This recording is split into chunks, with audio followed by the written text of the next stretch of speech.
When they called me too old for social media at 62, I thought my career was over.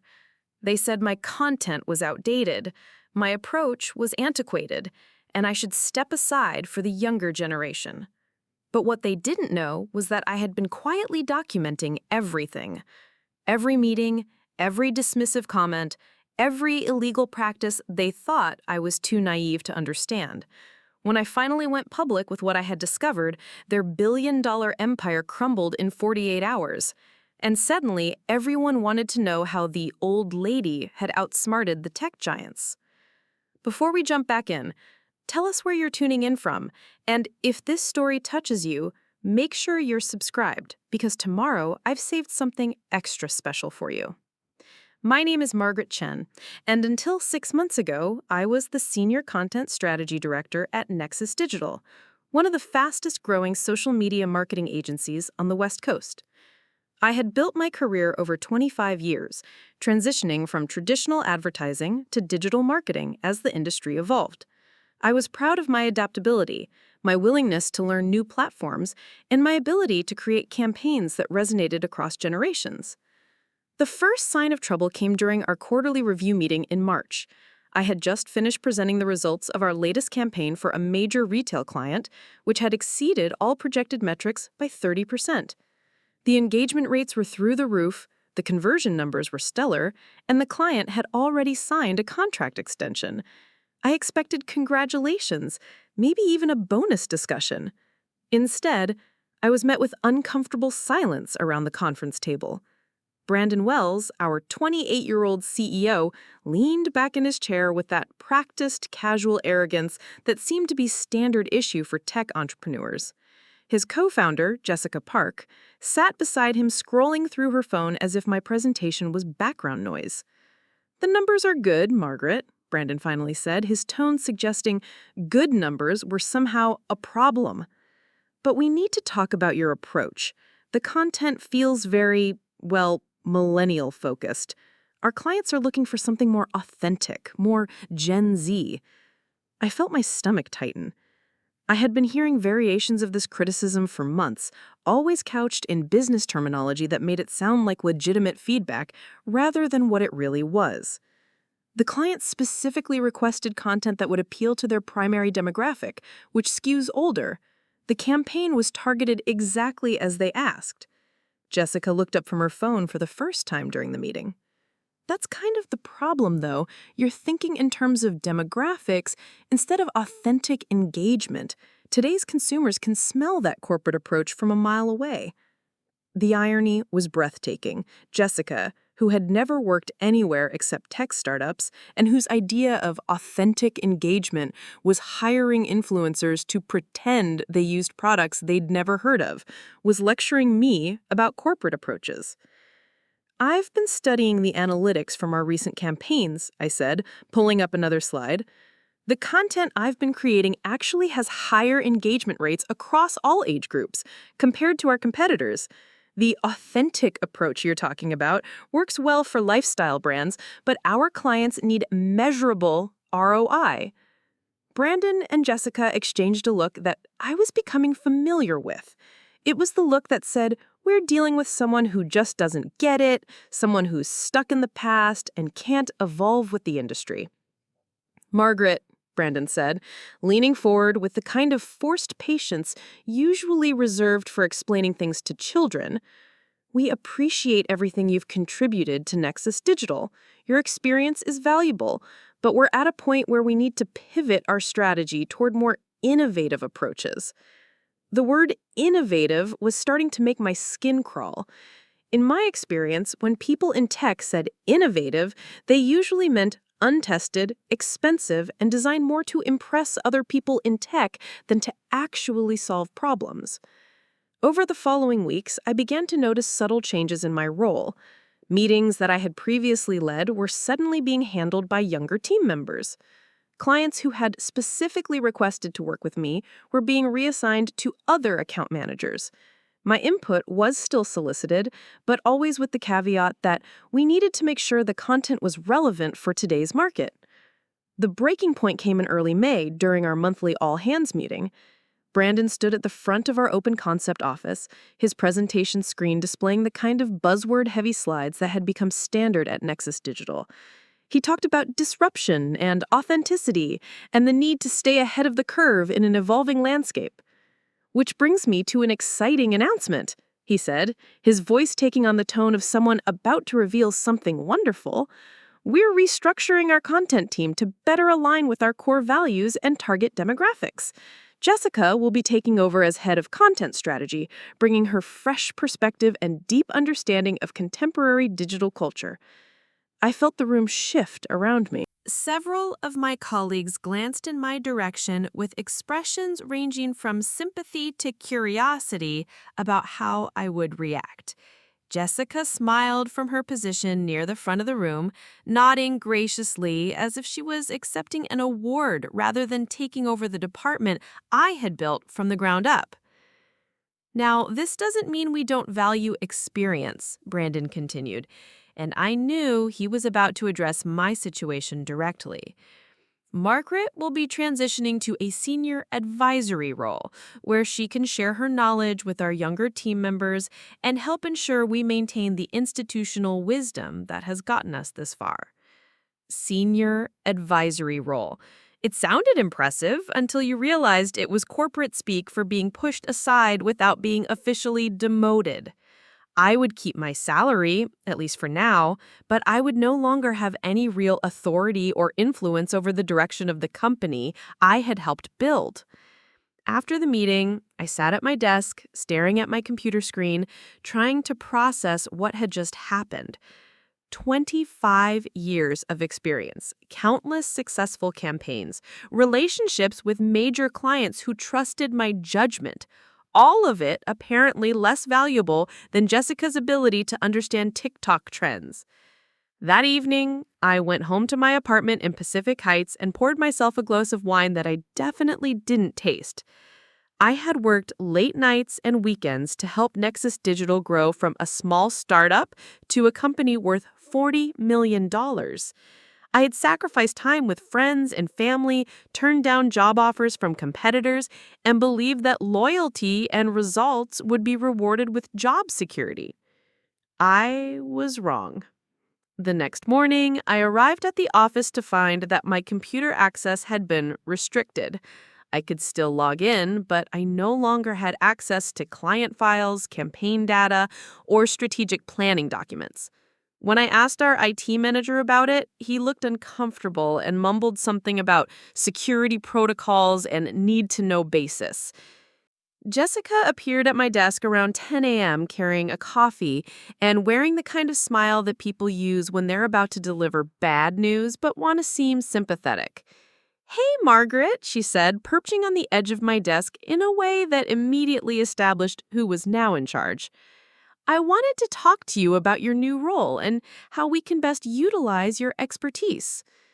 I looked up at her, this woman who was 15 years younger than me and had never managed a team larger than 3 people, and waited for her to explain how she planned to utilize my expertise. "Brandon and I have been talking, and we think it would be great if you could focus on mentoring some of our junior team members. Help them understand the fundamentals of content strategy, the basics of client relations, that kind of foundational stuff." Foundational stuff? As if everything I knew about marketing and consumer psychology was elementary knowledge that could be passed along to recent college graduates in a few training sessions. "I also think it would be valuable for you to research emerging trends," she continued. "You know, keep an eye on what the younger demographics are responding to. Help us stay current with social media evolution." The absurdity of the situation was staggering. They were asking me to research trends on platforms that they claimed I didn't understand, to mentor young employees in skills they said were outdated, all while being excluded from the actual decision-making processes that would determine how that knowledge was applied. But I nodded and smiled because at 62, finding a new job in tech marketing would be nearly impossible. I had a mortgage, retirement savings that weren't quite where they needed to be, and no desire to start over in a different industry. What Jessica and Brandon didn't know was that I had been in this industry long enough to recognize patterns. I had seen companies make similar mistakes before, and I knew how to pay attention to details that younger, more impulsive leaders often overlooked. Over the next several weeks, as I was marginalized in my own department, I began to notice things, small things at first. Budget discrepancies that didn't quite add up, client meetings that were happening without proper documentation, promises being made to clients that didn't align with our actual capabilities or capacity. I started keeping notes, not with any particular plan in mind, but because my instincts told me that something was off about the way Nexus Digital was being run. Brandon and Jessica were moving fast, making bold promises and signing contracts without the kind of due diligence that had always been standard practice. During my third week in my new advisory role, I was asked to attend a client meeting with Hartwell Industries, a manufacturing company that was looking to launch their first major social media campaign. It was exactly the kind of project I had handled dozens of times before, requiring a careful balance of brand positioning, audience analysis, and realistic timeline management.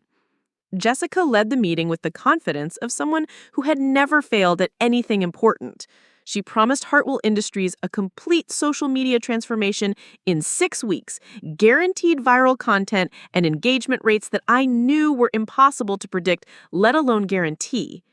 "We're talking about a completely authentic approach," she told the Hartwell team, using that authentic word again like it was some kind of magical incantation. "We'll create content that doesn't feel like advertising because it will be genuinely connected to your brand values and your customers' lifestyle aspirations." The Hartwell executives nodded along, clearly impressed by Jessica's energy and confidence. When they asked about specific metrics and timeline details, she deflected smoothly, talking about the importance of organic growth and authentic engagement that couldn't be rushed or forced. After the meeting, I pulled her aside in the hallway.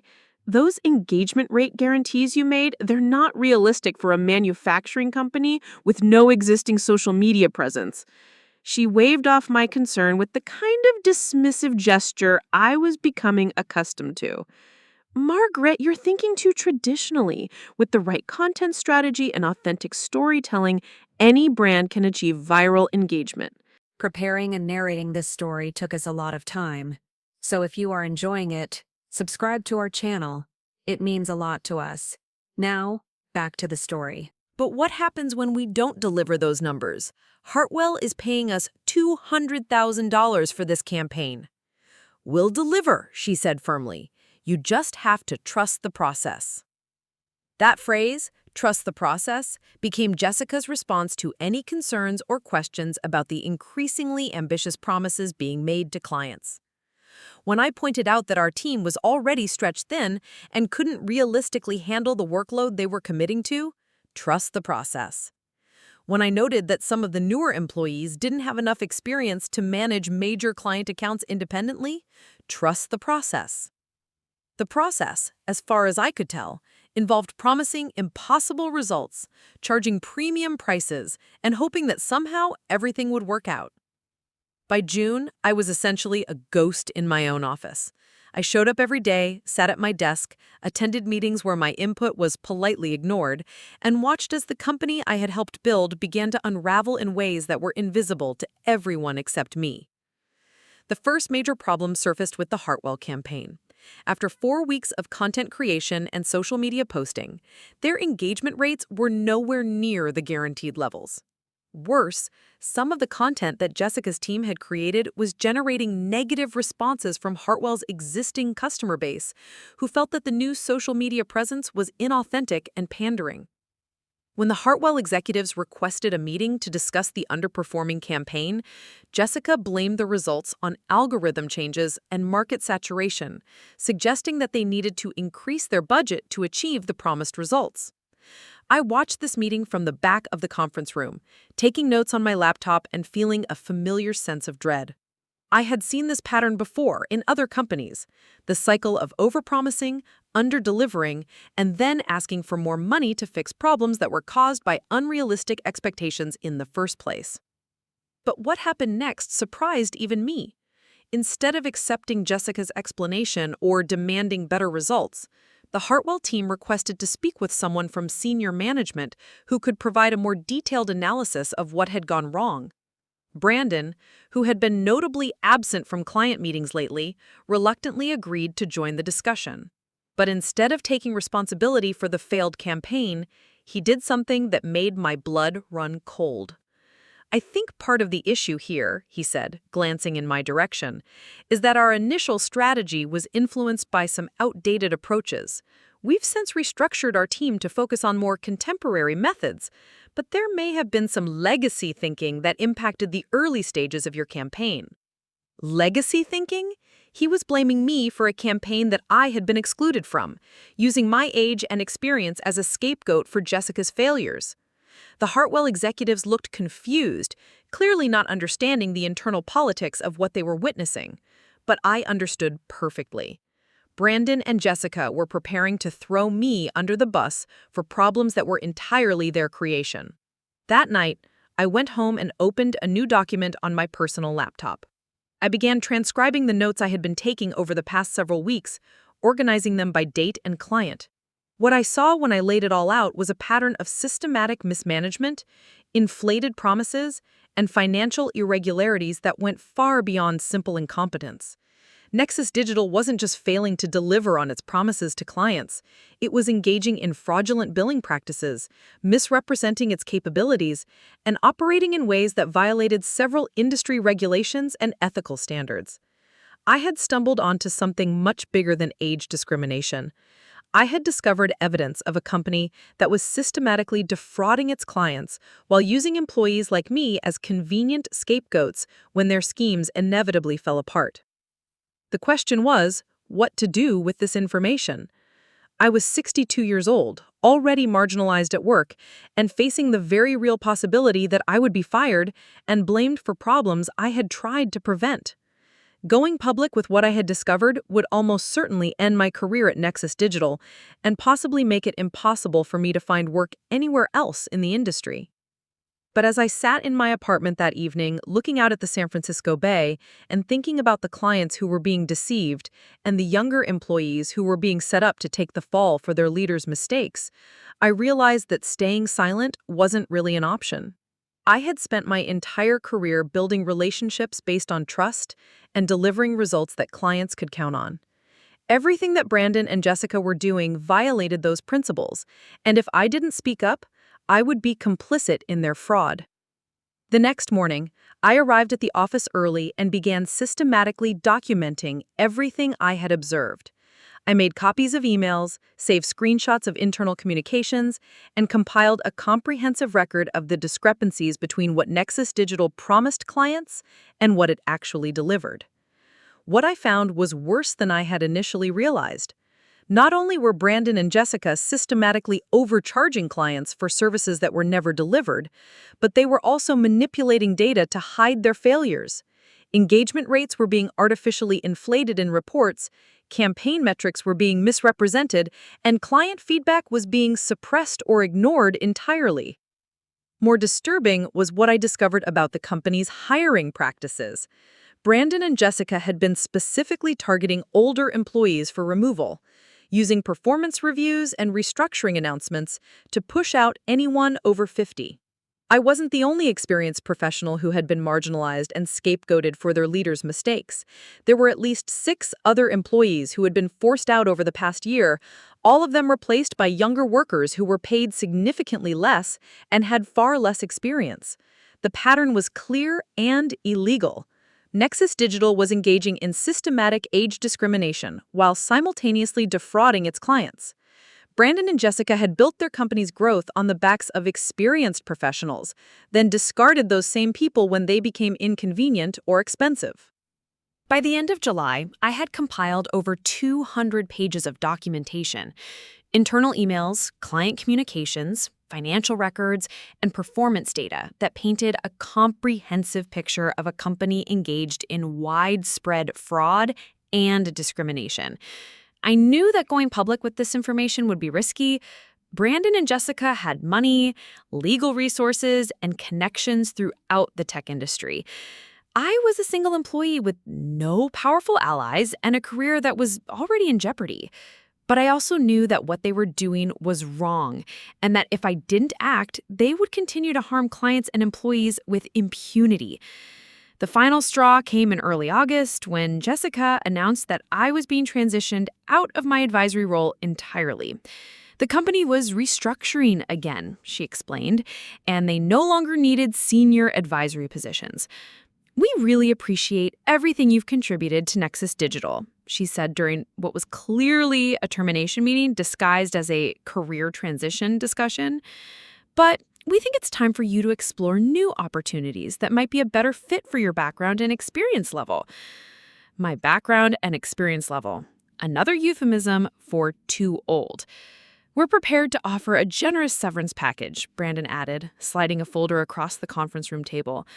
6 months of salary, continued health benefits, and a positive reference for any future job applications. I opened the folder and scanned the severance agreement. It was generous, at least compared to what most employees received when they were fired, but buried in the legal language was a comprehensive non-disclosure agreement that would prevent me from discussing anything about my time at Nexus Digital, including any concerns I might have about company practices or client relations. They were paying me to stay silent about what I had discovered. "I'll need some time to review this," I said, closing the folder without signing anything. "Of course," Jessica said with false warmth. "Take all the time you need. Just keep in mind that this offer expires at the end of the week." That evening, I sat in my apartment with the severance agreement on one side of my kitchen table and my compiled evidence on the other side. 6 months of salary would provide a financial cushion while I looked for new work. The non-disclosure agreement would ensure that I could leave Nexus Digital without making any enemies in the industry. But staying silent would also mean that Brandon and Jessica would continue defrauding clients and discriminating against older employees. Other people would lose their jobs, other clients would lose their money, and the cycle would continue until someone else finally had the courage to speak up. I thought about my career, about the principles that had guided me for 25 years, about the relationships I had built with clients who trusted me to tell them the truth even when it wasn't what they wanted to hear. Then I thought about my daughter, Emma, who worked as a journalist for a tech industry publication in New York. Emma was 34, brilliant, and had been writing about issues of workplace discrimination and corporate fraud for years. She would understand what I was facing, and she would know how to help me get the story out in a way that couldn't be suppressed or discredited. I picked up my phone and dialed Emma's number. "Mom," she answered on the second ring, sounding surprised to hear from me on a weeknight. "Emma, I need your help with something. I think I've discovered something important about my company, but I'm not sure how to proceed." There was a pause on the other end of the line. "What kind of something?" I took a deep breath and began to explain everything I had discovered about Nexus Digital. The fraud, the discrimination, the systematic deception of clients, and the attempt to silence me with a non-disclosure agreement. They were paying me to stay silent about what I had discovered. "What kind of something?" I took a deep breath and began to explain everything I had discovered about Nexus Digital. The fraud, the discrimination, the systematic deception of clients, and the attempt to silence me with a non-disclosure agreement. Emma listened without interrupting, asking only occasional clarifying questions. When I finished, she was quiet for several long moments. "Mom," she finally said, "what you're describing isn't just workplace discrimination. This is criminal fraud on a massive scale. If you have the evidence you say you have, this could bring down the entire company." "That's what I'm afraid of."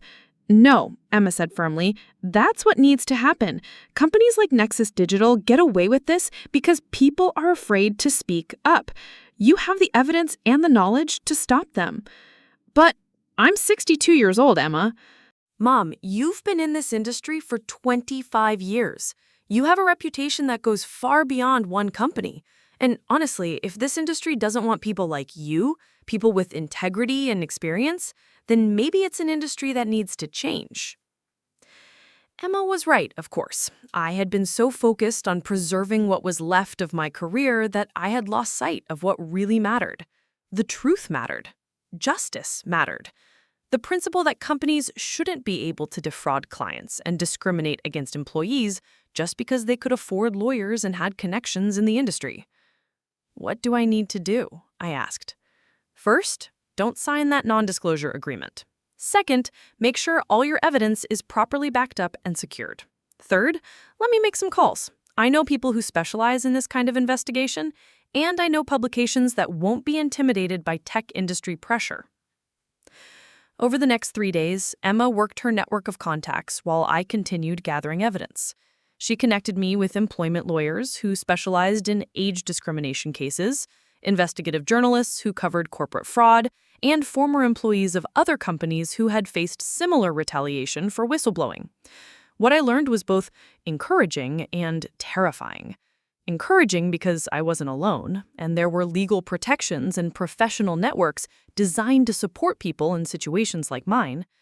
Terrifying because the scope of corporate fraud and discrimination in the tech industry was far larger than I had realized. Nexus Digital wasn't an isolated case. It was part of a pattern of companies that prioritized rapid growth and short-term profits over ethical business practices and employee welfare. On Friday morning, the day my severance offer was set to expire, I walked into Brandon's office and placed the unsigned agreement on his desk. "I've decided not to accept the severance package," I said. He looked up from his laptop with an expression of genuine surprise. "Margaret, I hope you're not making this decision based on pride. This is a very generous offer, and it would provide you with financial security while you transition to the next phase of your career." "I'm making this decision based on principle," I said. "I can't accept money to stay silent about practices that are harmful to clients and employees." Brandon's expression shifted from surprise to concern. "I'm not sure what you think you've observed, but I want to assure you that Nexus Digital operates with complete integrity and transparency." "Then you won't mind if I discuss my observations publicly?" The temperature in the room seemed to drop several degrees. Brandon closed his laptop and leaned back in his chair, studying me with the kind of calculating look that I had learned to recognize over the past several months. "Margaret, I think you need to be very careful about making accusations that you can't substantiate. The tech industry is a small community, and reputations can be damaged very quickly." It was a threat, politely delivered but unmistakable in its intent. He was warning me that speaking out would result in retaliation that would extend far beyond Nexus Digital. "My reputation is based on 25 years of honest work and successful client relationships," I said. "I'm not worried about protecting it by telling the truth." I left his office and went directly to my desk where I began the process of copying the last of my evidence files to a secure external drive. By lunchtime, I had everything I needed to build a comprehensive case against Nexus Digital. That afternoon, Emma called to tell me that she had arranged meetings with 3 different investigative journalists, 2 employment lawyers, and a contact at the Federal Trade Commission who specialized in consumer fraud cases. "Are you ready for this, Mom?" she asked. "Once we start this process, there's no going back. They're going to fight you with everything they have." I looked around the office where I had spent the last 3 years of my career, at the younger employees who were working frantically to meet impossible deadlines, at the conference room where Brandon and Jessica were probably planning their next round of overpromises to unsuspecting clients. "I'm ready," I said. That weekend, I met with Emma and her contacts in a conference room at a law office in downtown San Francisco. I spent 8 hours walking through my evidence, explaining the patterns I had observed, and answering detailed questions about Nexus Digital's operations and client relationships. The lawyers were impressed by the thoroughness of my documentation. The journalists were excited about the scope of the story. The FTC contact was interested in the consumer fraud implications, but everyone agreed that going public would require careful coordination and legal protection.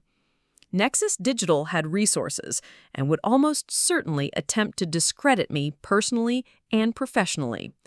"The key," explained Sarah Martinez, one of the employment lawyers, "is to control the narrative from the beginning.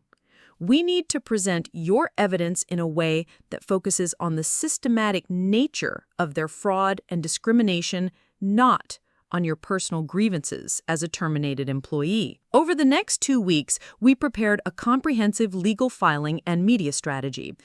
The employment lawyers filed age discrimination complaints with both state and federal agencies.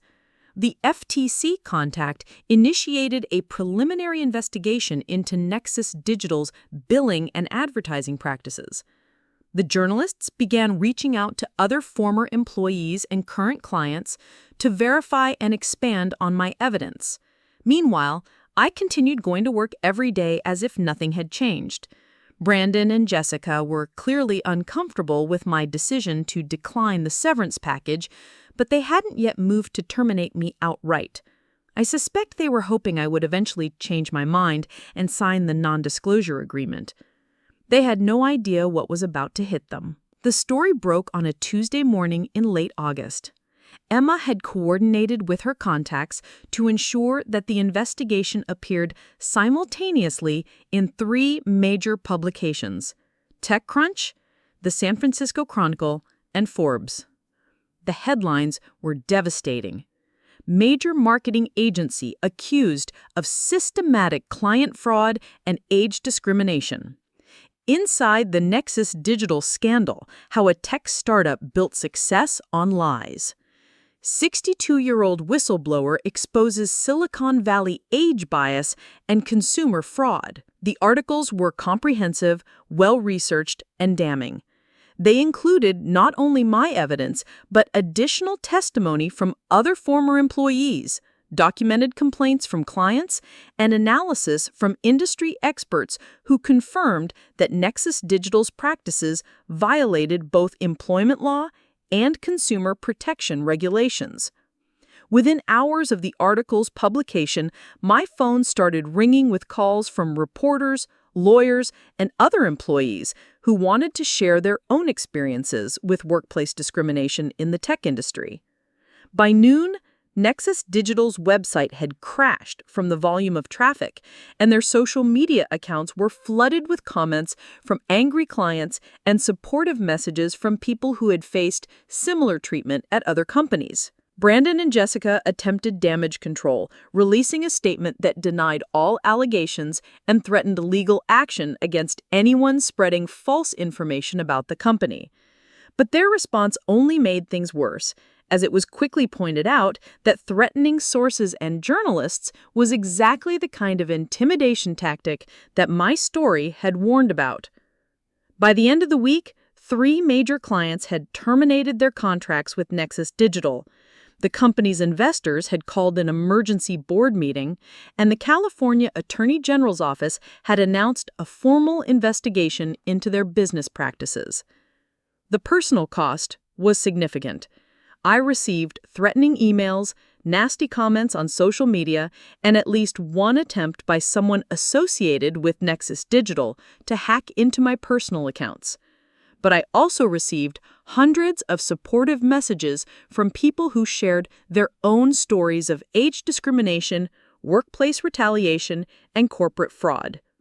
Most importantly, I heard from other older workers in the tech industry who said my story had given them the courage to speak up about their own experiences with discrimination and marginalization. 2 months after the story broke, Nexus Digital filed for bankruptcy. Brandon and Jessica were facing multiple criminal investigations and had been forced to step down from their leadership roles.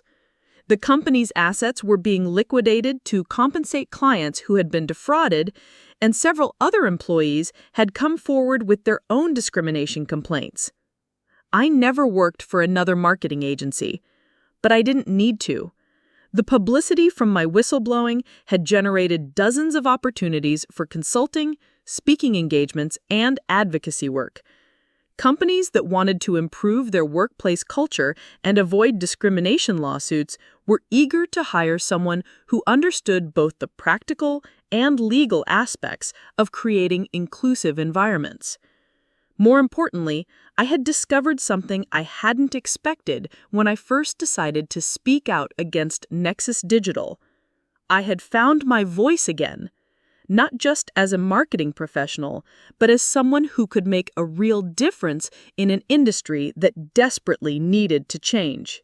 The tech industry's obsession with youth and disruption had created a culture where experience was undervalued and wisdom was dismissed as irrelevance.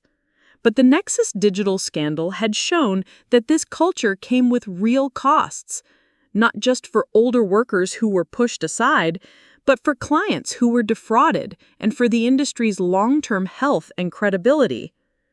6 months later, I was invited to speak at a major tech conference about workplace diversity and ethical business practices. Standing on that stage, looking out at an audience of industry leaders and young entrepreneurs, I realized that being called too old for social media had been the beginning of something much more important than my career. It had been the beginning of a movement to hold tech companies accountable for their treatment of employees and clients and to prove that experience and integrity were not outdated values in a rapidly changing industry. When they called me too old for social media, they thought they were ending my story. Instead, they had given me the most important chapter of my career. And I was just getting started. The morning after my conversation with Emma felt different somehow, as if the world had shifted slightly on its axis while I slept. I woke up with a sense of purpose that I hadn't experienced in months, but also with the weight of what I was about to undertake pressing down on my chest like a physical presence. I made my coffee and sat at my kitchen table with my laptop, staring at the folder labeled Nexus Evidence that I had created the night before. Inside were screenshots, email chains, financial documents, and meeting notes that painted a picture of systematic fraud and discrimination. But looking at it in the cold light of morning, I wondered if it would be enough to convince anyone that a respected tech company was engaged in criminal behavior. The first thing I needed to do was expand my documentation beyond what I had already gathered. If I was going to make accusations this serious, I needed evidence that was comprehensive, verifiable, and legally sound. Emma had stressed that point during our phone call. Accusations without bulletproof evidence would be dismissed as the complaints of a disgruntled former employee. I started by creating a detailed timeline of everything that had happened since the quarterly review meeting in March. Every conversation with Brandon or Jessica, every meeting I had been excluded from, every change in my responsibilities or access to information. The pattern that emerged was even more disturbing than I had initially realized.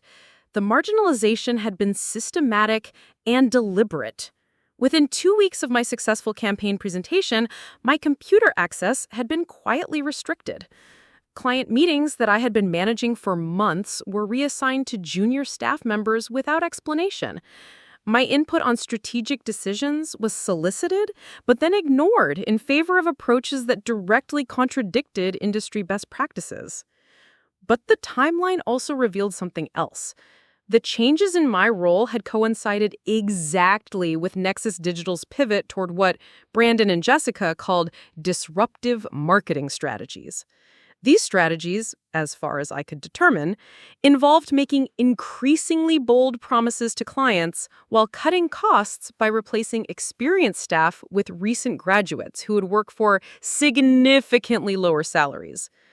I spent the next several days conducting what I privately called reconnaissance missions within my own office. I arrived early, stayed late, and paid attention to conversations and meetings that I was no longer invited to participate in. What I discovered was a company in crisis that was desperately trying to maintain the appearance of success. The Hartwell Industries disaster was just the tip of the iceberg. 3 other major clients were experiencing similar problems with campaigns that had promised viral success but delivered embarrassing failures. Global Tech Solutions, a software company that had paid Nexus Digital $300,000 for a comprehensive social media overhaul, was threatening legal action after their new branding campaign generated widespread mockery on Twitter and LinkedIn. Meridian Financial Services had terminated their contract after discovering that the influencer partnerships they had paid for were actually relationships with fake accounts that had purchased their followers. The influencers Jessica's team had contracted with were posting content about financial services they clearly knew nothing about, creating liability issues that Meridian's legal team was still trying to resolve. Most disturbing was what I learned about Coastal Hospitality Group, a boutique hotel chain that had hired Nexus Digital to help them recover from pandemic-related revenue losses. Jessica had promised them a complete digital transformation that would position them as the premier destination for conscious travelers seeking authentic experiences. The campaign had been running for 3 months and had not only failed to increase bookings, but had actually driven away existing customers. The social media content was generic and tone-deaf, featuring stock photography that bore no resemblance to the actual hotel properties.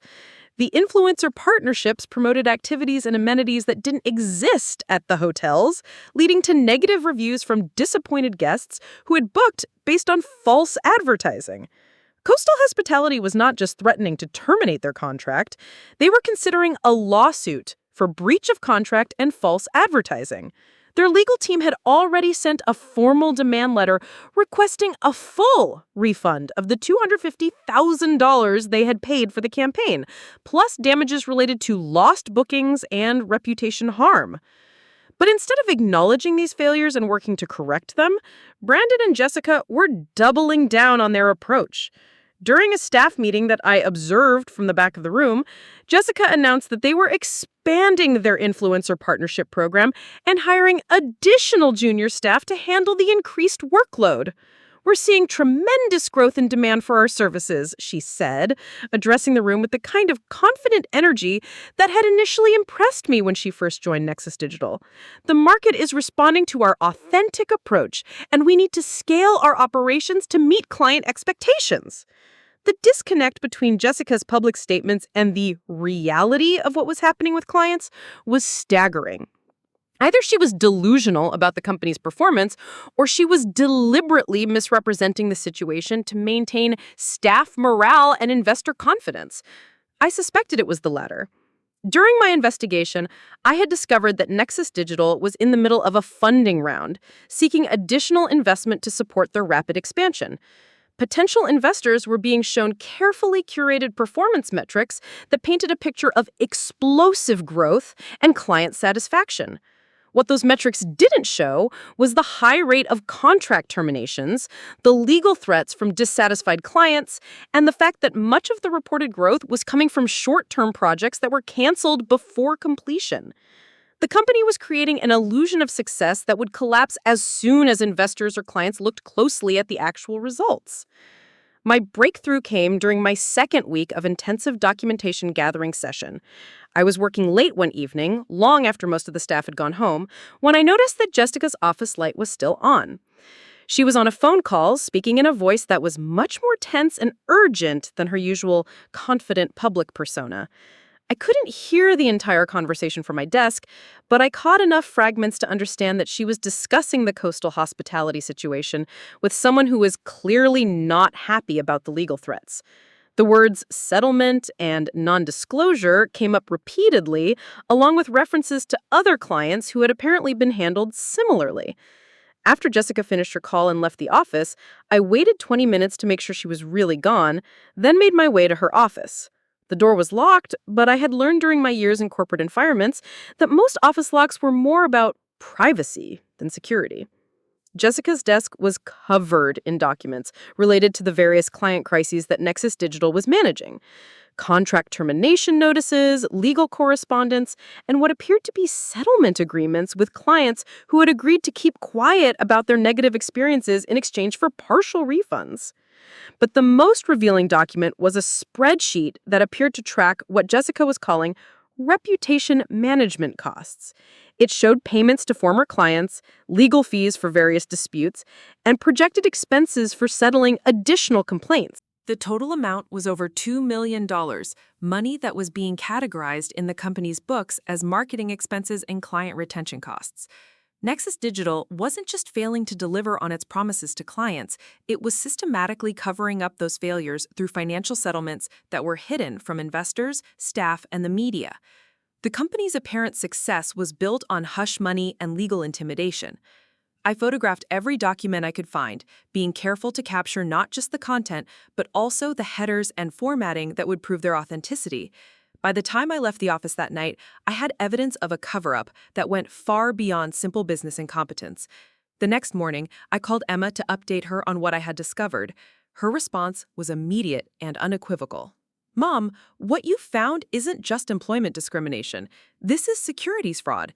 If they're misrepresenting their financial performance to investors while using settlement money to hide their failures, that's criminal behavior." What does that mean for me? It means you're not just a whistleblower reporting workplace problems. You're potentially a key witness in a federal criminal case. You need legal protection, and you need it immediately. Emma arranged for me to meet with a criminal defense attorney who specialized in white-collar crime cases. Daniel Rodriguez had spent 15 years as a federal prosecutor before entering private practice, and he had handled several high-profile corporate fraud cases in the tech industry.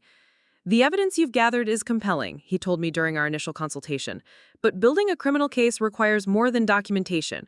We need to establish intent to deceive, pattern of behavior, and quantifiable harm to victims." Over the following weeks, Rodriguez helped me organize my evidence in a way that would be useful for federal investigators. We created detailed timelines, financial analyses, and witness statements that painted a comprehensive picture of Nexus Digital's fraudulent practices. But he also warned me about the personal risks I would face by coming forward. Companies like Nexus Digital have significant resources and will use them aggressively to discredit whistleblowers, he explained. They'll investigate your personal finances, your professional history, your family relationships. They'll look for anything they can use to undermine your credibility. Are you trying to talk me out of this? I'm trying to make sure you understand what you're getting into. This isn't just about filing a complaint and moving on with your life. This will become your life for the next several years. Every decision you've ever made, every mistake you've ever made, will be scrutinized by teams of lawyers and private investigators. The weight of his words was sobering. I had been thinking about exposing Nexus Digital as a way to seek justice for their treatment of me and their deception of clients. I hadn't fully considered that doing so would essentially put my entire life under a microscope. But as I thought about the clients who were being defrauded, the employees who were being scapegoated, and the investors who were being lied to, I realized that my personal comfort was less important than stopping a criminal enterprise. "I understand the risks," I told Rodriguez. "What do we need to do?" The first step was to secure all of my evidence in a way that would protect it from tampering or destruction. Rodriguez arranged for me to store copies of everything with a third-party legal service that specialized in whistleblower protection. This would ensure that even if Nexus Digital somehow discovered my investigation and tried to destroy evidence, the documentation would be preserved. The second step was to identify other potential witnesses who could corroborate my observations. This was more challenging than I had expected. Most of the employees who had been pushed out of Nexus Digital had signed non-disclosure agreements as part of their severance packages. Even those who were willing to speak privately were reluctant to go public with their experiences. But Rodriguez had contacts throughout the legal community who were able to identify former Nexus Digital clients who had been harmed by the company's practices. Many of these clients had signed settlement agreements with confidentiality clauses, but Rodriguez explained that these agreements couldn't prevent them from cooperating with criminal investigations. The breakthrough came when we connected with Patricia Williams, the former marketing director at Coastal Hospitality Group. Patricia had been fired from her position after the Nexus Digital campaign failed, despite the fact that the problems were entirely due to the agency's incompetence rather than any failings on her part. "I've been trying to find a way to hold them accountable for months," she told me during our first phone conversation. "They destroyed my reputation in the hospitality industry and cost me a job I loved. But when we tried to pursue legal action, our lawyers said the settlement agreement made it too risky."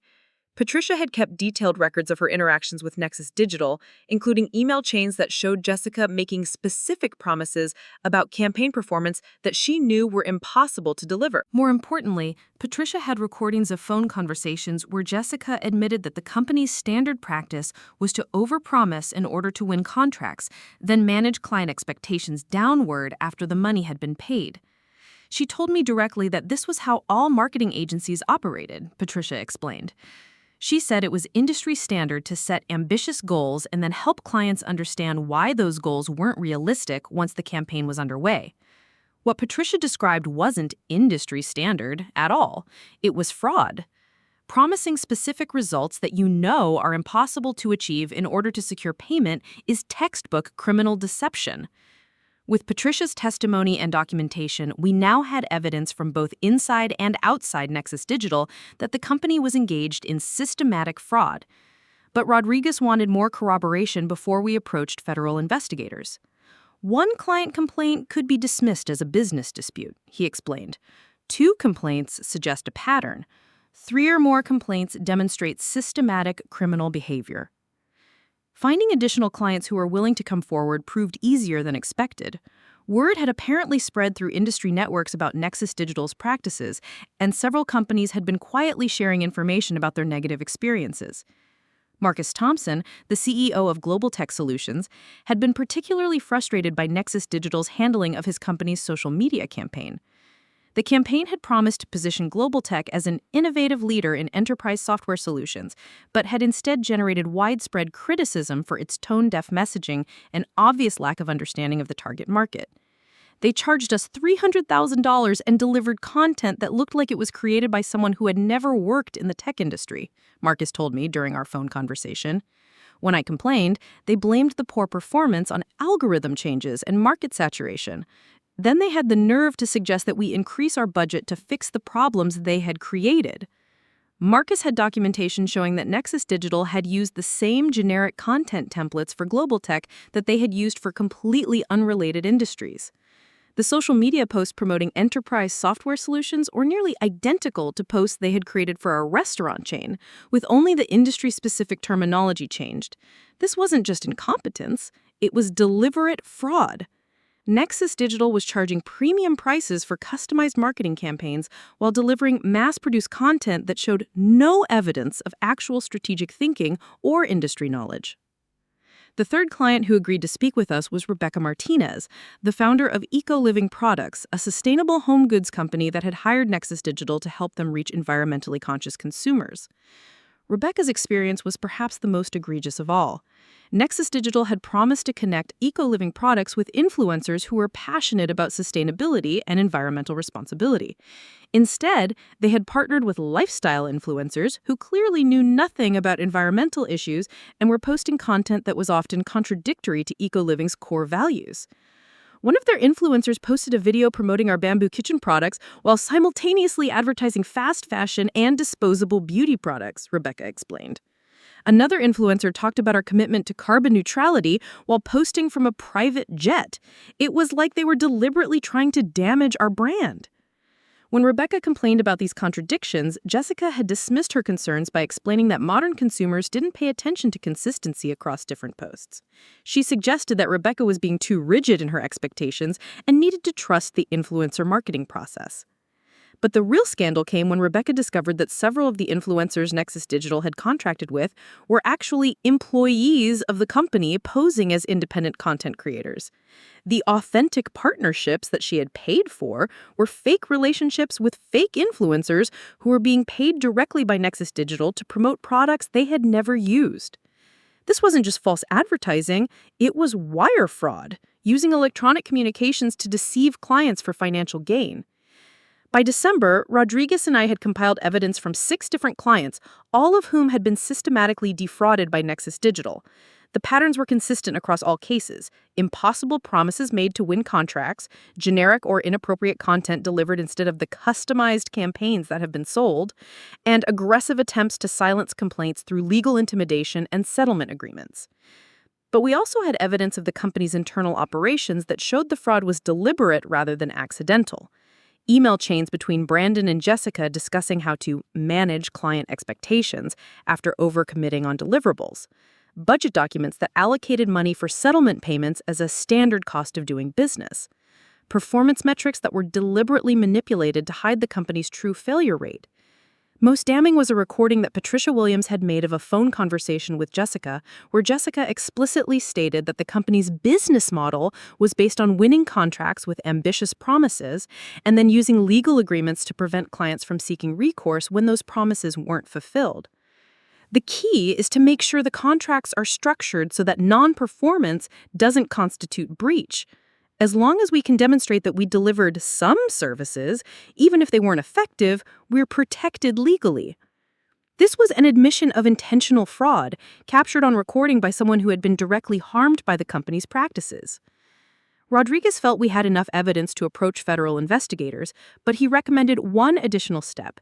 Instead of going directly to the FBI or the Department of Justice, he suggested we first contact the Securities and Exchange Commission. Nexus Digital is actively seeking investment based on fraudulent financial representations, he explained. The SEC has jurisdiction over securities fraud, and they have resources specifically dedicated to investigating tech company fraud. They'll be able to move quickly on this case. The SEC meeting was scheduled for early January at their San Francisco field office. Rodriguez and I spent several days preparing a comprehensive presentation that laid out the evidence in a clear, chronological format that would be easy for investigators to follow. But as the meeting date approached, I found myself struggling with anxiety and self-doubt. I was about to accuse my former employer of criminal behavior based on evidence that I had gathered through what could be characterized as corporate espionage. Even though I believed I was doing the right thing, I worried about how my actions would be perceived and what the consequences might be for my future. Emma called me the night before the SEC meeting to check on how I was feeling. "Are you having second thoughts?" she asked. "Not about whether they're guilty," I said, "but about whether I'm the right person to be doing this. I'm 62 years old, I've been pushed out of my job, and I'm about to make accusations that will destroy a company that a lot of people depend on for their livelihoods." "Mom, you're not destroying the company. The company destroyed itself through criminal behavior. You're just making sure that behavior has consequences." She was right, of course, but knowing that intellectually didn't make the emotional weight of what I was about to do any easier to bear. The SEC meeting took place in a sterile conference room that could have been in any government building anywhere in the country. Two investigators, Agent Sarah Chen and Agent Michael Foster, listened as Rodriguez and I presented our evidence over the course of 3 hours. Their questions were thorough and professional. They wanted to understand exactly how I had gathered the evidence, what my motivations were for coming forward, and whether I had any personal financial interest in Nexus Digital's failure. "We appreciate the thoroughness of your documentation," Agent Sen told me at the end of the presentation. "Cases like this often depend on witnesses who are willing to come forward with insider knowledge, but who also have credibility and clear motivations for seeking justice rather than revenge." "What happens next?" I asked. "We'll need to verify your evidence independently," Agent Foster explained. "We'll interview the clients you've identified, examine financial records, and potentially conduct surveillance of ongoing company activities. If our investigation confirms what you've presented today, we'll coordinate with the Department of Justice to determine whether criminal charges are appropriate." "How long does that process take?" "It depends on how cooperative the subjects of the investigation are and how complex their financial structures turn out to be. But based on what you've shown us today, I would expect some kind of resolution within 6 months." 6 months! It seemed like both an eternity and no time at all. 6 months during which I would have to continue working at Nexus Digital, pretending that nothing had changed, while federal investigators quietly built a case against my employers. The psychological strain of maintaining that facade turned out to be more difficult than I had anticipated. Every conversation with Brandon or Jessica felt like a performance. Every staff meeting where they discussed future plans and growth projections felt surreal, knowing that federal agents were simultaneously investigating the criminal activities that made those plans impossible. But maintaining access to the company also allowed me to continue gathering evidence. The investigators had asked me to document any new instances of fraudulent behavior or client deception, and unfortunately, Nexus Digital provided plenty of opportunities.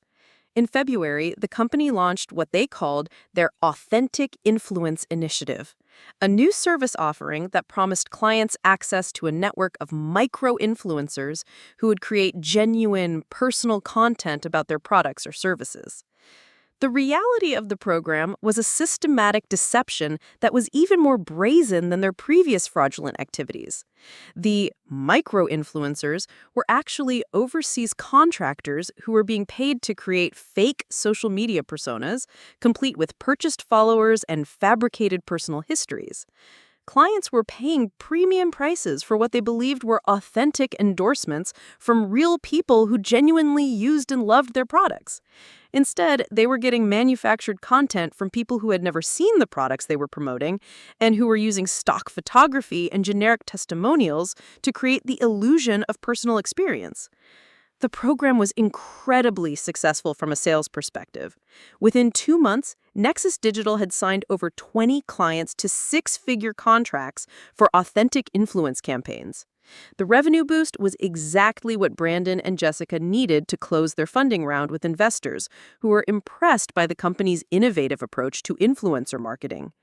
But the program was also a perfect example of wire fraud on a massive scale.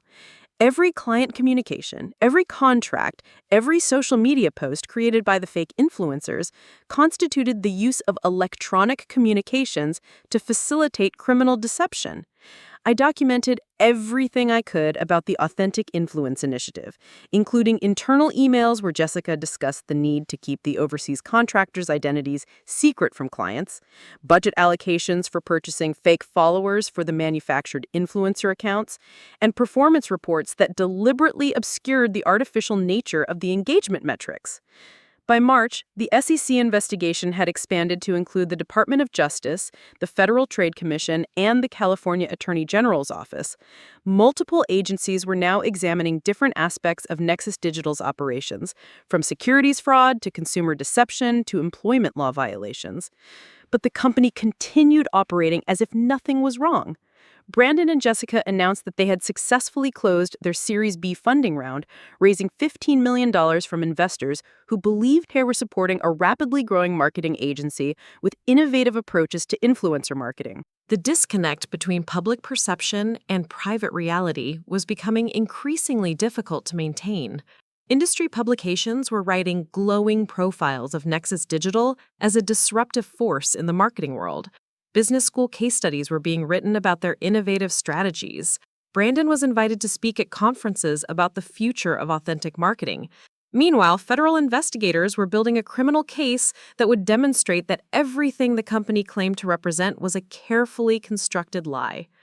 The breaking point came in early April when I discovered that Nexus Digital was planning to go public within the next year.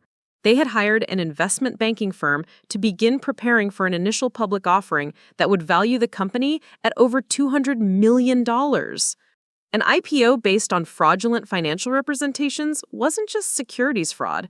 It was securities fraud on a scale that would harm thousands of individual investors who would purchase stock based on false information about the company's performance and prospects. I called Rodriguez immediately. They can't be allowed to go public, I told him. The amount of harm they could cause to individual investors is staggering. The investigation is moving as quickly as possible, he assured me, but federal cases require thorough preparation. The investigators want to make sure they have bulletproof evidence before they move. How much more evidence do they need? We've documented systematic fraud across dozens of clients, fake influencer networks, manipulated financial reports, and now they're planning to deceive public investors. I understand your frustration, Margaret, but rushing the investigation could result in procedural errors that would allow Brandon and Jessica to escape prosecution entirely. Rodriguez was right, but his answer didn't address the urgency of the situation. Every day that Nexus Digital continued operating was another day that clients were being defrauded, employees were being scapegoated, and investors were being deceived. I decided that I needed to take additional action to accelerate the investigation timeline. If the federal agencies weren't ready to act, perhaps I could create pressure that would force their hand. I began reaching out to journalists who covered the tech industry, using contacts that Emma had provided and relationships I had built during my 25 years in marketing. I couldn't share the details of the ongoing federal investigation, but I could discuss my experiences with age discrimination and raise questions about Nexus Digital's business practices that might prompt additional scrutiny.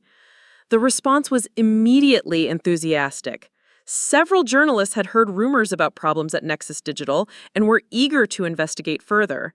Within 2 weeks, I had spoken with reporters from TechCrunch, Forbes, and the San Francisco Chronicle, all of whom were working on stories that would examine the company's practices from different angles. But I also began receiving subtle warnings that Nexus Digital was becoming aware of the increased attention. My computer access at work was further restricted, ostensibly for security reasons. I was excluded from additional meetings and projects, with Jessica explaining that my role was being streamlined to focus on strategic advisory functions. Most concerning was a conversation I overheard between Brandon and an unknown visitor in his office. They were discussing the need to manage potential reputation risks and ensure that former employees understand their ongoing obligations regarding confidential information. It was clear that they suspected someone was talking to journalists or investigators, and they were preparing to take aggressive action to protect themselves. Rodriguez advised me to be extremely careful about my personal security and to document any attempts at intimidation or retaliation. Companies facing criminal investigations often become desperate, he warned me. They may try to discredit potential witnesses through personal attacks, legal intimidation, or even more direct forms of pressure. His warning proved to be prescient. Within days of my conversations with journalists, I began receiving legal threats from a law firm representing Nexus Digital. The letters claimed that I was violating my employment agreement by discussing confidential company information with unauthorized parties and demanded that I cease all communication with media outlets immediately. The legal threats were followed by more personal forms of intimidation. I received anonymous emails suggesting that my age discrimination claims were motivated by personal bitterness rather than legitimate grievances. Someone attempted to hack into my personal email and social media accounts. A private investigator began following me and asking questions about my financial situation and family relationships. But instead of intimidating me into silence, these tactics only reinforced my conviction that exposing Nexus Digital was the right thing to do. Companies that engaged in legitimate business practices didn't need to threaten and harass whistleblowers. The situation reached a crisis point in late April when Jessica called me into her office for what she described as a career transition discussion. "Margaret, we've decided that it's time for you to move on to the next phase of your career," she said, her tone suggesting that this decision was somehow in my best interests. "We're prepared to offer you a very generous severance package that will provide financial security while you explore new opportunities." She slid a folder across her desk that contained a severance agreement identical to the one I had rejected months earlier. 6 months of salary, continued health benefits, and a comprehensive non-disclosure agreement that would prevent me from discussing anything related to my employment at Nexus Digital. "This is a limited time offer. We need your decision by the end of the week." I looked at the agreement, knowing that signing it would provide financial security, but would also prevent me from testifying in the federal investigation or cooperating with the journalists who are working on stories about the company's practices. "I need time to review this with my attorney," I said. Jessica's expression hardened slightly.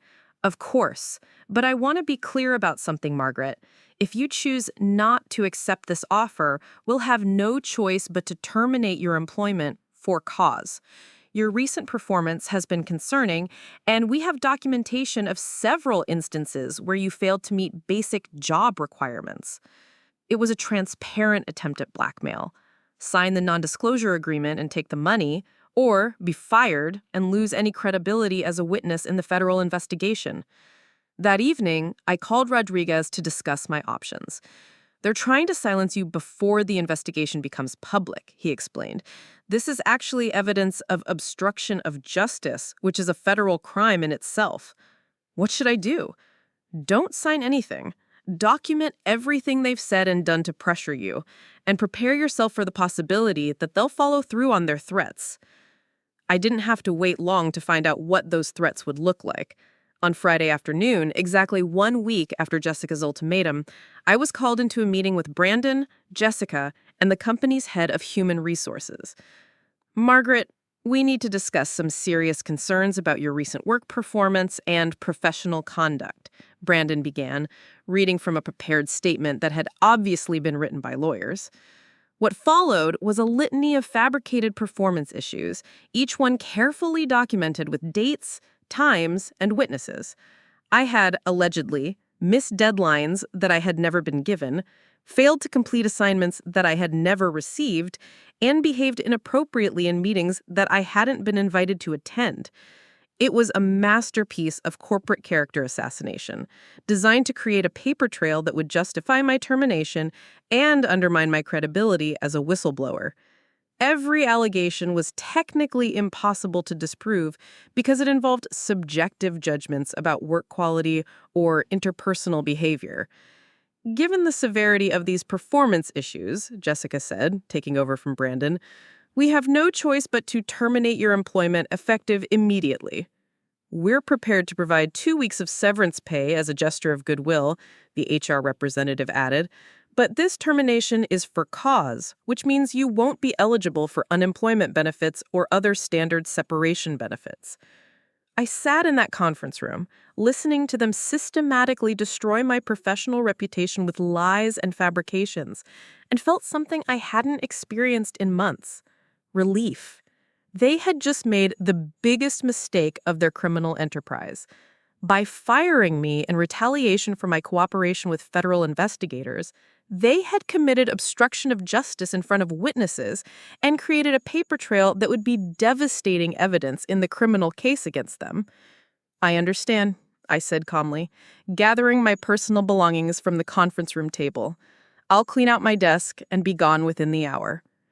As I walked out of Nexus Digital for the last time, carrying a cardboard box containing the few personal items I had kept at my desk, I felt like I was walking out of a prison rather than losing my job. The investigation phase was over. Now, the real battle could begin. Walking out of the Nexus Digital offices for the last time should have felt devastating. Instead, I found myself experiencing an unexpected sense of liberation as I loaded my card box of personal belongings into my car. For the first time in months, I didn't have to pretend that everything was normal. I didn't have to sit through meetings where I watched my former colleagues being set up for failure by leaders who cared more about maintaining investor confidence than delivering results for clients. The retaliation firing had been so blatantly illegal that Rodriguez was almost gleeful when I called to inform him of what had happened. They just handed us a federal obstruction of justice charge on a silver platter, he said. Firing a whistleblower who's cooperating with a federal investigation is exactly the kind of obvious criminal behavior that prosecutors love to present to juries. But Rodriguez also warned me that Nexus Digital's desperation would likely escalate now that they had moved to direct retaliation. Companies that fire whistleblowers are companies that have decided they have nothing left to lose, he explained. You need to be prepared for them to get much more aggressive in their attempts to discredit you and interfere with the investigation. His prediction proved accurate within days. The legal threats from Nexus Digital's attorneys became more frequent and more specific, claiming that my cooperation with federal investigators violated various confidentiality agreements and non-compete clauses that had supposedly been part of my employment contract. When I reviewed my actual employment documents, none of these clauses existed, but the threats were clearly designed to create the impression that my whistleblowing was somehow legally improper. More concerning were the personal attacks that began appearing on social media and industry forums. Anonymous accounts started posting detailed criticisms of my work performance at Nexus Digital, claiming that I had been terminated for incompetence and was now trying to damage the company's reputation out of spite. The posts included specific details about projects and clients that could only have come from someone with access to internal company information. The character assassination campaign was sophisticated and coordinated. Posts appeared on LinkedIn questioning my professional judgment, on Twitter suggesting that my age discrimination claims were motivated by bitterness about being unable to keep up with industry changes, and on specialized marketing forums where anonymous users shared allegedly first-hand accounts of my supposed failures as a team leader. What made these attacks particularly insidious was that they contained just enough accurate information to seem credible, while distorting the context in ways that painted me as incompetent and vindictive. They referenced real clients and real projects, but described my role and performance in ways that were completely contrary to the documented facts. Emma was furious when she discovered the online harassment campaign. "Mom, we need to document every single one of these posts," she said during one of our daily check-in calls. "This isn't just character assassination, it's witness intimidation. And it's probably being coordinated by Nexus Digital's legal team." She was right, of course. The posts were too detailed and too coordinated to be the work of random disgruntled former colleagues. Someone with access to internal company information and significant resources was systematically trying to destroy my credibility before the federal investigation became public. But the harassment campaign had an unexpected consequence. Several former Nexus Digital employees reached out to me privately after seeing the online attacks, offering their own experiences and evidence of the company's fraudulent practices. They had been afraid to come forward on their own, but seeing me being attacked for telling the truth motivated them to add their voices to the investigation. Sarah Kim had been a junior account manager who had been fired 3 months before my termination. She had been blamed for the failure of a campaign that she had repeatedly warned her supervisors was based on unrealistic promises and inadequate resources. Her documentation showed that Jessica had overridden her professional recommendations and forced her to implement strategies that she knew would fail. "They set me up to take the fall," Sarah told me during our first phone conversation. "I have emails where I specifically outlined why the client's expectations couldn't be met with the budget and timeline they had approved. Jessica told me to stop being negative and trust the process." David Chen had been a senior content strategist who had been pushed out 6 months earlier through the same kind of performance review manipulation that had been used against me. His crime had been questioning the authenticity of the influencer partnerships that Jessica's team was selling to clients. "I discovered that half of the influencers in our network were fake accounts with purchased followers," David explained. "When I brought this to Brandon's attention, he told me I was being too rigid in my definition of authenticity. 2 weeks later, I was put on a performance improvement plan for not embracing innovative approaches to content marketing." Most valuable was testimony from Lisa Rodriguez, who had worked in Nexus Digital's accounting department before being terminated for allegedly making errors in client billing. Lisa had been responsible for processing the settlement payments that the company was making to dissatisfied clients, and she had kept detailed records of these transactions. They were paying out hundreds of thousands of dollars in settlement payments while telling investors that client satisfaction was at an all-time high, Lisa told federal investigators during her formal interview. "I was specifically instructed to categorize settlement payments as marketing expenses or client retention costs to hide them from financial audits." With testimony from former employees and evidence from defrauded clients, federal investigators had built a comprehensive case that demonstrated systematic criminal behavior across multiple areas of Nexus Digital's operations. But they still needed one final piece of evidence to ensure that prosecutions would result in convictions rather than plea bargains or settlements that would allow Brandon and Jessica to escape meaningful consequences. That evidence came from an unexpected source. Dr. Jennifer Walsh was a forensic accountant who specialized in analyzing financial records for evidence of corporate fraud. The SEC had hired her to examine Nexus Digital's books and determine the extent of their financial misrepresentations to investors. Dr. Walsh's analysis revealed that Nexus Digital's entire business model was built on a sophisticated accounting fraud scheme. The company was recognizing revenue from long-term contracts immediately upon signing, even though the services wouldn't be delivered for months or years. When clients terminated contracts early due to poor performance, the revenue recognition wasn't adjusted, creating the illusion of consistent growth even as the company was losing clients at an unsustainable rate. "This isn't just aggressive accounting," Dr. Walsh explained to investigators.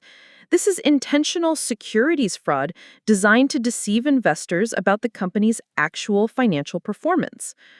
Her analysis showed that Nexus Digital's claimed revenue growth of 300% over 2 years was actually closer to 50% when properly accounting for contract cancellations and refunds. The company's profitability was entirely fictional, with actual operations generating significant losses that were hidden through creative categorization of expenses and manipulation of revenue recognition timing. Most damaging was Dr. Walsh's discovery that Brandon and Jessica had been paying themselves substantial bonuses based on the fraudulent financial performance metrics. They had extracted over $2 million from the company through compensation packages that were tied to revenue targets that existed only on paper. By late May, federal investigators felt confident that they had assembled an airtight case against Nexus Digital's leadership. But they faced a strategic decision about how to proceed with arrests and indictments. They could move immediately to prevent further harm to investors and clients, or they could wait to gather additional evidence about the company's planned initial public offering. The decision was made for them when investigative journalists from TechCrunch and Forbes published simultaneous exposés of Nexus Digital's practices. The articles, based on interviews with former employees and defrauded clients, painted a devastating picture of a company built on lies and sustained through intimidation and fraud. The headline in TechCrunch read, "Inside the Nexus Digital Fraud, How a Promising Startup Became a Criminal Enterprise." The Forbes article was titled, "The $50 Million Deception: How Age Discrimination Led to the Exposure of Massive Marketing Fraud." Both articles featured extensive quotes from my interviews, along with testimony from other former employees and detailed analyses of the company's fraudulent practices. But they also included something that I hadn't expected: responses from Nexus Digital's investors and board members who claimed to be shocked by the allegations. These accusations are completely contrary to everything we were told about the company's operations, said Michael Foster, a managing partner at Venture Capital Partners, who had led Nexus Digital's Series A funding round. If these allegations are proven true, our firm will be pursuing all available legal remedies against the company's leadership. The investor reactions were revealing because they demonstrated that Brandon and Jessica's fraud had extended far beyond client deception to include systematic lying to the venture capital firms that had provided their funding. The articles were published on a Tuesday morning. By Wednesday afternoon, Nexus Digital's offices were surrounded by federal agents executing search warrants. Brandon and Jessica were arrested at their homes that same evening and charged with securities fraud, wire fraud, conspiracy to commit fraud, and obstruction of justice. The perp walk images of the two tech entrepreneurs being led away in handcuffs became iconic representations of Silicon Valley's dark side. Brandon, who had built his public persona around casual confidence and disruptive innovation, looked pale and shaken as he was escorted into the federal courthouse. Jessica, who had always projected polished professionalism, appeared to have aged years in the span of a single day. But the arrests were just the beginning of what would become a comprehensive unraveling of everything Nexus Digital claimed to represent. Within hours of the arrests becoming public, Nexus Digital's remaining clients began terminating their contracts en masse. Companies that had been proudly featuring Nexus Digital campaigns in their marketing materials were scrambling to distance themselves from the scandal. The Authentic Influence Initiative, which had been generating millions in revenue, collapsed overnight as clients discovered that their authentic partnerships were relationships with fabricated personas. The company's employees, most of whom had been unaware of the criminal behavior of their leadership, found themselves in an impossible situation. They were associated with a company that had become synonymous with fraud, but they also needed to continue working to pay their bills and support their families. Many of the junior employees who had been hired to replace experienced professionals like me were devastated to learn that their career advancement had been built on a foundation of illegal activities. Several of them reached out to apologize for their roles in my marginalization, explaining that they had genuinely believed Brandon and Jessica's claims that the company was innovating beyond traditional marketing approaches. I thought I was part of something revolutionary, one young account manager told me during a tearful phone conversation. I never realized that our disruptive approach was actually just systematic fraud. I feel like my entire career has been built on lies. The employee reactions were heartbreaking because many of these young professionals were genuinely talented individuals who had been manipulated by leaders they trusted. They had believed they were learning cutting-edge marketing techniques when they were actually being trained to participate in criminal deception. But the most dramatic revelations came during the federal investigation of Nexus Digital's financial records. Dr. Walsh's deeper analysis revealed that the fraud was even more extensive than initially suspected. The company had been operating essentially as a Ponzi scheme, using money from new clients and investors to pay settlements to previous clients while maintaining the appearance of profitability. The accounting fraud had created a situation where Nexus Digital needed to continuously grow its client base, not to generate genuine profits, but simply to maintain enough cash flow to cover their mounting legal liabilities. The aggressive sales tactics, the impossible promises, and the systematic client deception weren't just bad business practices. They were necessary components of a criminal enterprise that would have collapsed without constant infusions of new victim money. Federal prosecutors estimated that Nexus Digital had defrauded clients of over $8 million, while simultaneously deceiving investors of an additional $15 million. The total criminal liability exceeded $23 million, not including the additional damages that would be sought in civil suits. But the investigation also revealed something that provided a measure of vindication for everything I had endured. Internal emails recovered from Brandon and Jessica's personal accounts showed that they had specifically targeted me for removal because they viewed my experience and industry relationships as a threat to their fraudulent operations. "The old guard is going to be a problem as we scale," Jessica had written in an email to Brandon 6 months before my termination. "People like Margaret have too many industry contacts and too much experience to buy into our approach. We need to transition away from anyone who might ask uncomfortable questions or have relationships with clients that bypass our control." Brandon's response was equally damaging. Agreed. The beauty of hiring younger staff is that they don't have the experience to recognize when we're cutting corners. They trust our expertise and don't question our methods. These emails were smoking gun evidence that my age discrimination claims weren't just about workplace bias. They were about a criminal conspiracy to remove employees who had the knowledge and industry connections to expose fraudulent practices. The criminal trial began 8 months after Brandon and Jessica's arrests. By that time, the Nexus Digital scandal had become a case study in corporate fraud that was being discussed in business schools and law schools across the country. Federal prosecutors had assembled a presentation that methodically demonstrated how every aspect of Nexus Digital's operations had been designed to deceive clients, employees, and investors. The evidence included recordings, emails, financial documents, and testimony from over 20 witnesses who had been directly harmed by the company's practices.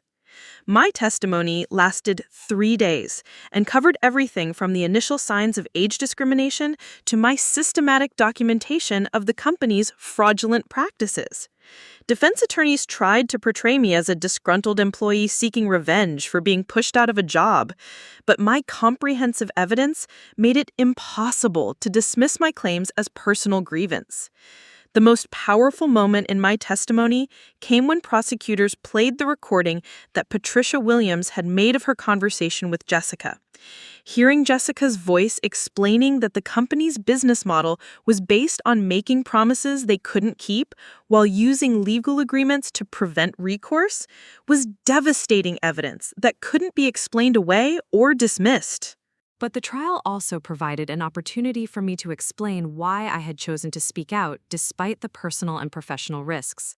I spent 25 years building relationships with clients based on trust and delivering results that exceeded their expectations, I told the jury during direct examination. Everything that Nexus Digital was doing violated the fundamental principles that I believed defined ethical marketing. I couldn't stay silent while they defrauded people who trusted them to help grow their businesses. The defense strategy focused on arguing that Brandon and Jessica were young entrepreneurs who had made mistakes in judgment rather than criminals who had intentionally deceived clients and investors. They painted the defendants as victims of an industry culture that rewarded aggressive growth and innovative approaches, suggesting that they had simply pushed legitimate business practices too far. But this strategy collapsed under the weight of the evidence showing systematic planning and deliberate deception. The fake influencer networks, the manipulated financial reports, the coordinated client settlements, and the systematic employee intimidation couldn't be explained as mistakes in judgment or cultural misunderstandings. The jury deliberated for 6 hours before returning guilty verdicts on all charges. Brandon was sentenced to 12 years in federal prison and ordered to pay $8 million in restitution. Jessica received 10 years and was ordered to pay $6 million in restitution. But the criminal convictions were only one aspect of the justice that emerged from the Nexus Digital scandal. The civil lawsuits filed by defrauded clients and discriminated employees resulted in additional settlements that exceeded $30 million. More importantly, the case prompted broader changes in how venture capital firms conduct due diligence on marketing agencies and how regulatory agencies monitor financial representations by companies seeking investment. The scandal also sparked industry-wide discussions about age discrimination in tech companies and the culture of prioritizing youth and innovation over experience and ethical business practices. Several major marketing agencies implemented new policies designed to prevent the kind of systematic fraud that Nexus Digital had perpetrated, including independent audits of client satisfaction and transparency requirements for influencer partnerships. But perhaps the most significant change was cultural. The Nexus Digital case became a cautionary tale about the dangers of Silicon Valley's fake-it-till-you-make-it mentality and the importance of maintaining ethical standards even in rapidly growing industries. For me personally, the trial and its aftermath marked the beginning of an entirely new phase of my career.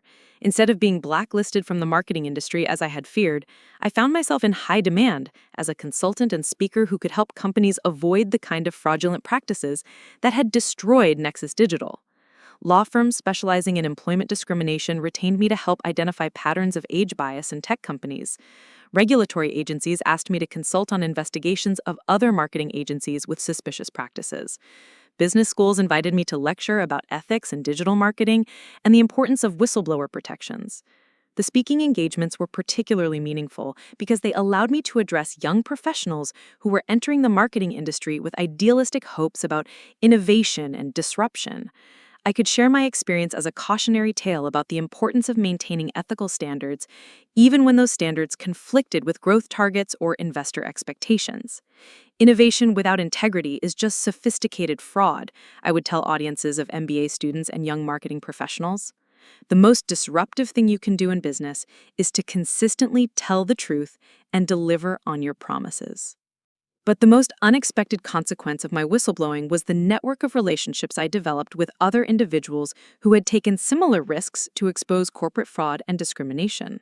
Through support groups and advocacy organizations, I met people who had challenged illegal practices in industries ranging from pharmaceuticals to defense contracting to financial services. These relationships provided perspective on the broader patterns of corporate misconduct that extended far beyond the marketing industry. They also provided emotional support during the difficult periods when the stress of litigation and media attention became overwhelming. Dr. Lisa Chang was a pharmaceutical researcher who had exposed clinical trial fraud that endangered patient safety. Marcus Williams was a defense contractor who had revealed cost overruns and safety violations that were putting military personnel at risk. Rebecca Martinez was a financial analyst who had documented systematic discrimination against women and minorities in investment banking. Each of us had faced retaliation, legal intimidation, and character assassination for speaking out about illegal practices. But we had also experienced the satisfaction of seeing justice served and meaningful changes implemented as a result of our courage to tell the truth. The hardest part isn't the initial decision to come forward, Dr. Chang explained during one of our support group meetings. It's maintaining your resolve during the months or years when it seems like nothing is happening and the people you're trying to hold accountable are still in positions of power. She was right. The period between my initial cooperation with federal investigators and the public revelation of the investigation had been the most difficult phase of the entire experience. Watching Brandon and Jessica continue to operate their fraud while I was marginalized and eventually fired had been emotionally devastating. But the long timeline had also been necessary to build the comprehensive case that ultimately resulted in criminal convictions and meaningful industry changes. If I had gone public immediately after discovering the fraud, Nexus Digital might have been able to spin the revelations as the complaints of a disgruntled employee rather than evidence of systematic criminal behavior. The investigation's thoroughness had also protected other witnesses and ensured that Brandon and Jessica couldn't intimidate or silence additional sources of evidence. By the time the scandal became public, federal agents had already secured testimony and documentation from so many sources that individual retaliation couldn't derail the case. 6 months after the criminal trial concluded, I received a call from Emma with news that provided a perfect capstone to the entire experience. "Mom, you're not going to believe this," she said, her voice filled with excitement. "I just got off the phone with a producer from 60 Minutes. They want to do a feature story about corporate whistleblowing in the tech industry, and they want you to be the central interview." The 60 Minutes segment, which aired 9 months later, reached an audience of over 10 million viewers and sparked renewed national discussion about age discrimination and corporate fraud. The interview allowed me to present the complete story of my experience at Nexus Digital, while also addressing broader issues about the importance of protecting whistleblowers and maintaining ethical standards in rapidly growing industries. But the most meaningful part of the interview was the opportunity to address other older workers who might be facing similar discrimination and retaliation. "Don't let anyone convince you that your experience and judgment are outdated," I said directly to the camera during the closing segment. "The tech industry needs people who remember what ethical business practices look like and who have the courage to speak up when those practices are abandoned in favor of short-term profits." The response to the 60 Minutes interview was overwhelming. I received hundreds of emails from people who shared their own experiences with age discrimination, corporate fraud, and workplace retaliation. Many of them had been afraid to speak up about illegal practices, but seeing my story gave them the courage to contact attorneys, regulatory agencies, and journalists who could help them seek justice. Several of these individuals ultimately became whistleblowers in their own right, exposing fraudulent practices in companies across multiple industries. The ripple effects of the Nexus Digital case extended far beyond a single marketing agency to contribute to broader accountability in corporate America. Looking back on the entire experience 2 years after Brandon and Jessica's convictions, I realized that being called too old for social media had been the catalyst for the most meaningful work of my career. Instead of ending my professional life, the age discrimination had revealed my true calling as an advocate for workplace fairness and corporate accountability. The irony wasn't lost on me. The very experience and judgment that Nexus Digital's leaders had dismissed as outdated were exactly the qualities that had enabled me to recognize their fraudulent practices and build the case that ultimately brought them to justice. They had been right about one thing. I was too old to accept their lies, too experienced to be intimidated by their threats, and too committed to ethical principles to stay silent while they harmed clients and employees. And that had made all the difference.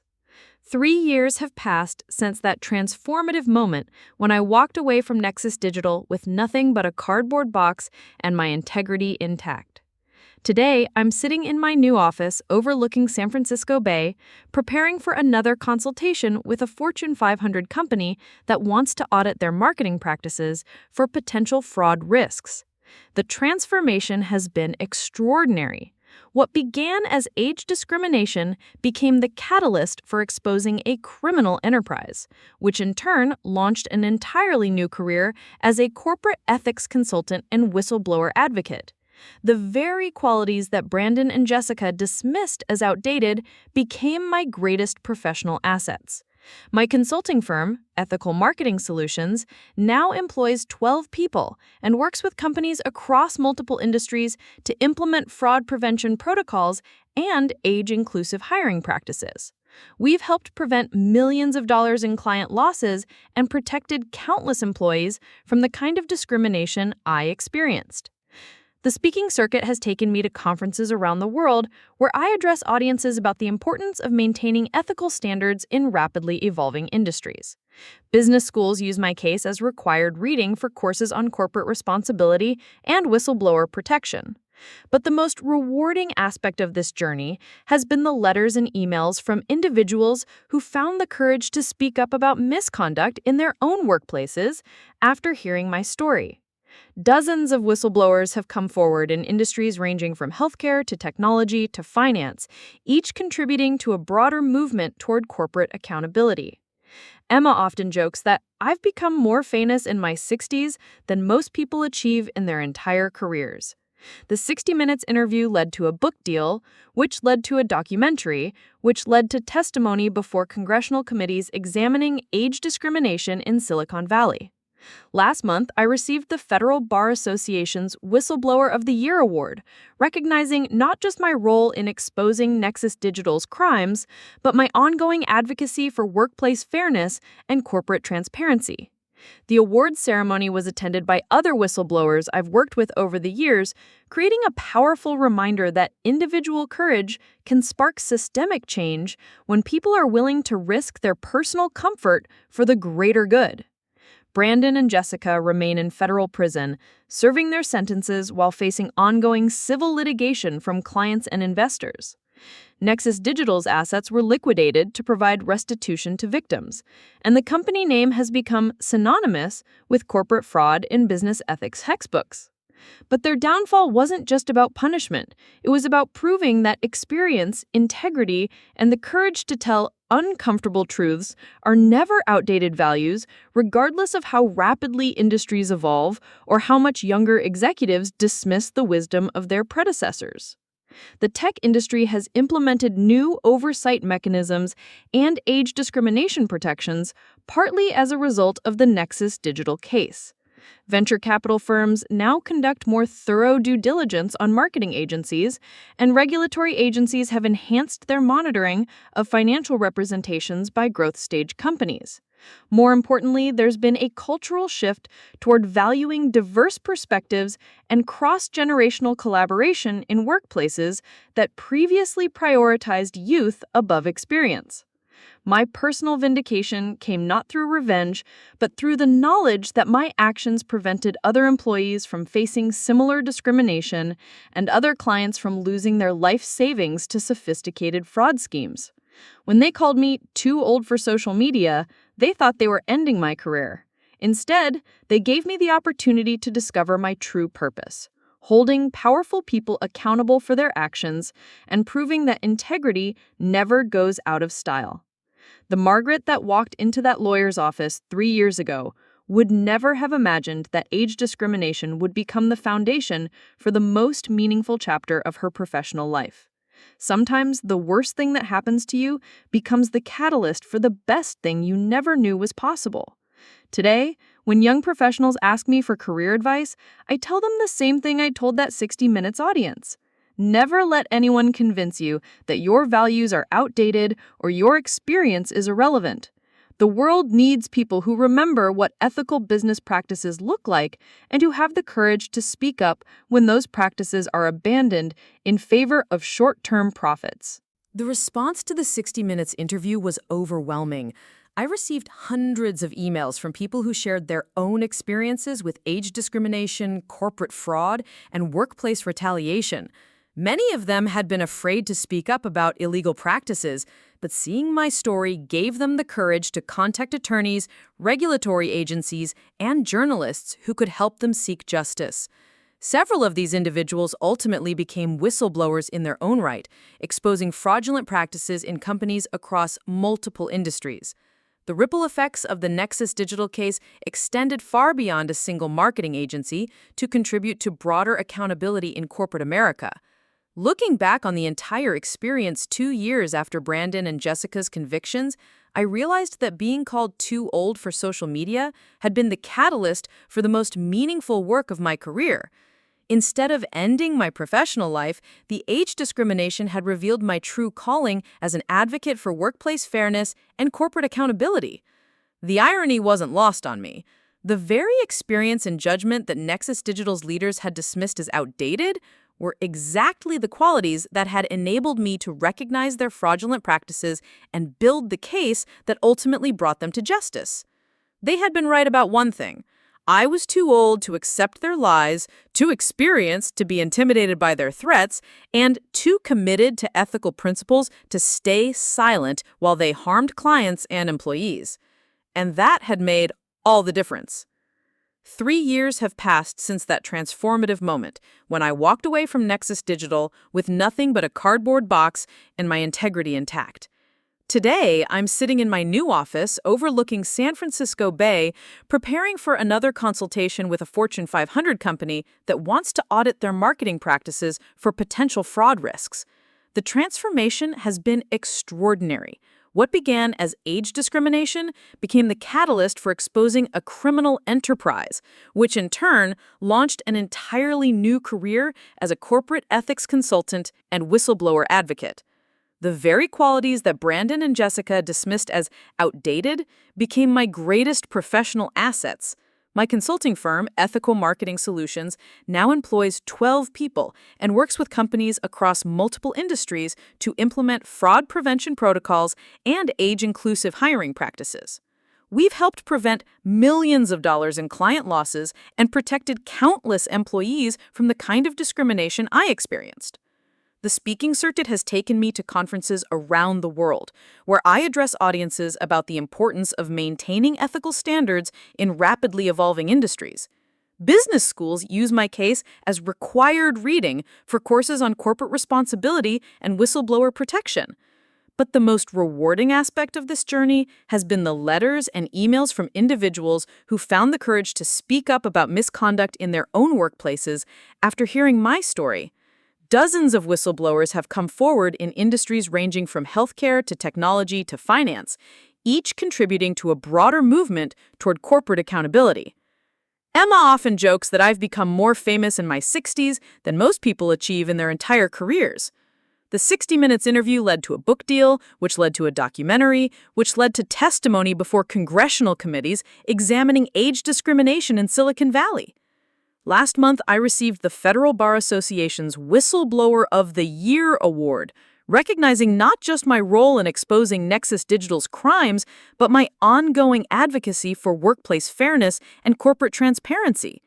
The awards ceremony was attended by other whistleblowers I've worked with over the years, creating a powerful reminder that individual courage can spark systemic change when people are willing to risk their personal comfort for the greater good. Brandon and Jessica remain in federal prison, serving their sentences while facing ongoing civil litigation from clients and investors. Nexus Digital's assets were liquidated to provide restitution to victims, and the company name has become synonymous with corporate fraud and business ethics textbooks. But their downfall wasn't just about punishment. It was about proving that experience, integrity, and the courage to tell uncomfortable truths are never outdated values, regardless of how rapidly industries evolve or how much younger executives dismiss the wisdom of their predecessors. The tech industry has implemented new oversight mechanisms and age discrimination protections, partly as a result of the Nexus Digital case. Venture capital firms now conduct more thorough due diligence on marketing agencies, and regulatory agencies have enhanced their monitoring of financial representations by growth stage companies. More importantly, there's been a cultural shift toward valuing diverse perspectives and cross-generational collaboration in workplaces that previously prioritized youth above experience. My personal vindication came not through revenge, but through the knowledge that my actions prevented other employees from facing similar discrimination and other clients from losing their life savings to sophisticated fraud schemes. When they called me too old for social media, they thought they were ending my career. Instead, they gave me the opportunity to discover my true purpose, holding powerful people accountable for their actions and proving that integrity never goes out of style. The Margaret who walked into that lawyer's office 3 years ago would never have imagined that age discrimination would become the foundation for the most meaningful chapter of her professional life. Sometimes the worst thing that happens to you becomes the catalyst for the best thing you never knew was possible. Today, when young professionals ask me for career advice, I tell them the same thing I told that 60 Minutes audience. Never let anyone convince you that your values are outdated or your experience is irrelevant. The world needs people who remember what ethical business practices look like and who have the courage to speak up when those practices are abandoned. Up next, you've got 2 more standout stories right on your screen. If this one hit the mark, you won't want to pass these up. Just click and check them out.